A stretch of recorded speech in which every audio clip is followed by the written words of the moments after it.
Right now, there are no confirmed reports that any Americans have been harmed. Officials emphasize that the Mexican cartels understand the consequences of targeting U.S. citizens. According to this view, harming even a single American would trigger severe retaliation, and the cartels are aware of the risks involved. For that reason, many believe they are deliberately avoiding direct attacks on Americans while the current crackdown intensifies. As Mexican and American forces continue their operations against cartel networks, many Americans living or traveling in Mexico remain uneasy.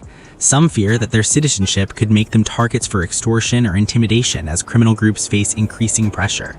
In moments when large criminal organizations begin collapsing, desperate actors sometimes attempt last-minute schemes to maintain power or extract money before their networks completely fall apart. Across several regions of Mexico, military patrols and law enforcement operations have increased dramatically. Troops are moving through towns and cities, conducting raids and attempting to dismantle cartel strongholds that have existed for years. Security officials suggest that these deployments could be only the beginning of a much broader campaign aimed at restoring government control over areas that have long been dominated by organized crime. Supporters of the current strategy argue that recent successes would not have happened without strong political leadership and cooperation between the United States and Mexico. They claim that intelligence sharing and joint coordination have made it possible for Mexican authorities to conduct more precise and effective operations against cartel leaders and infrastructure. For decades, some analysts have argued that the influence of organized crime in Mexico has been one of the worst-kept secrets in North American politics. They say many people outside the region assume Mexico functions like other stable states, but the power of cartel organizations has often challenged the authority of the government itself. In certain areas, criminal groups have operated with remarkable independence. These cartels are not just local gangs. According to analysts, they have developed connections with criminal networks around the world, including organized crime groups in other continents. Some investigations have suggested links to smuggling networks, illicit trade routes, and partnerships with other transnational organizations that operate across borders. Even so, many experts believe cartels are unlikely to deliberately target Americans directly. The reason is simple: the retaliation could be overwhelming.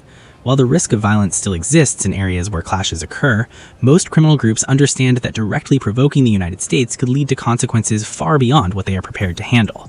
Political theorists often describe sovereignty with a simple test: whether a government holds a monopoly on the legitimate use of force within its territory. When criminal organizations can operate private armies, control regions, or enforce their own rules, that monopoly becomes blurred. Critics argue that in parts of Mexico, the government has struggled to fully maintain that control. Despite these challenges, a new phase of cooperation between the United States and Mexico has emerged. Intelligence sharing, surveillance technology, and coordinated raids have reportedly made cartel operations harder to predict and more vulnerable to disruption. Criminal groups that once relied on secrecy and corrupt connections now face increasing pressure from multiple directions. Another factor affecting the cartels is financial pressure. With tighter border controls and efforts to disrupt smuggling routes, some analysts say the flow of money from illegal migration and other trafficking operations has slowed. Without steady revenue, criminal groups have fewer resources to bribe officials, maintain loyal enforcers, or sustain large-scale operations. This situation has created what some security experts describe as a rare strategic opportunity. With cartels weakened financially and under constant surveillance, authorities believe it may be the best moment in years to dismantle their networks.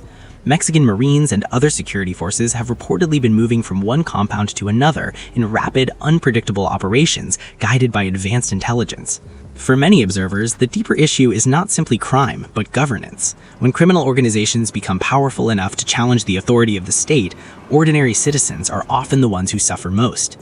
Businesses struggle to operate, communities live in fear, and democratic institutions can become vulnerable to corruption or intimidation.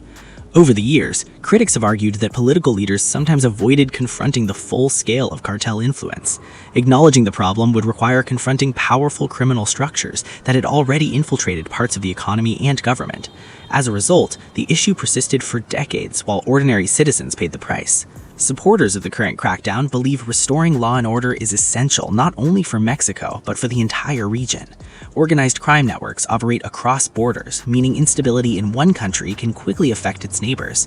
Cooperation between governments, they argue, is the only way to dismantle networks that have grown international in scope. Ultimately, many analysts say the struggle against cartels will not be won overnight. Taking down individual leaders is significant, but lasting change requires sustained effort, institutional reform, and continued cooperation between nations. Whether this moment marks a turning point remains uncertain, but it has already highlighted the scale of the challenge and the importance of restoring the rule of law.